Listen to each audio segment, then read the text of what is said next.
रस्ते अपघातात कारणीभूत ठरणाऱ्या काही घटकांपैकी नेत्रदोष हा एक महत्त्वाचा घटक आहे. अकोला शहरात प्रमाणाच्या बाहेर ऑटो चालतात.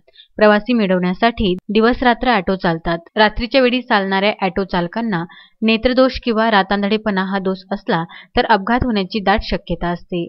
ऑटो चालक परिस्थितीमुळे किंवा निष्काळजीपणामुळे प्रकृतीकडे दुर्लक्ष करतात.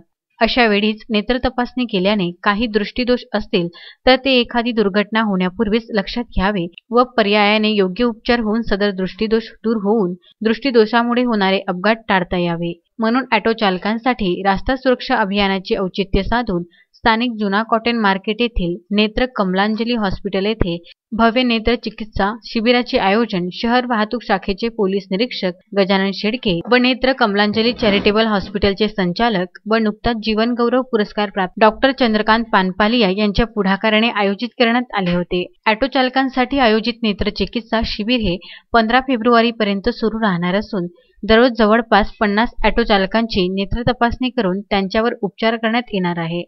तसेच सवलतीच्या दरात चष्मे उपलब्ध करून देण्यात येणार आहे.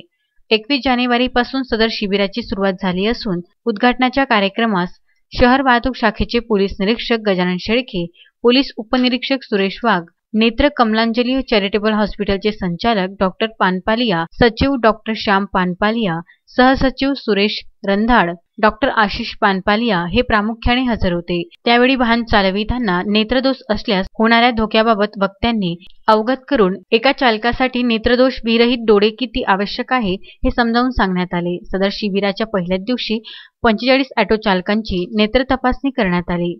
सदर शिबिर 15 फेब्रुवारी पर्यंत 11 ते 5 या वेळेत सुरू राहणार आहे.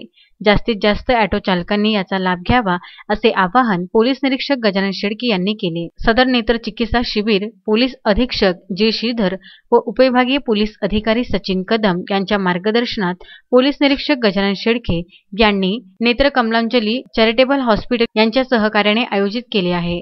बाळासाहेब गणोरकर, विदर्भ न्यूज, मूर्तिजापूर.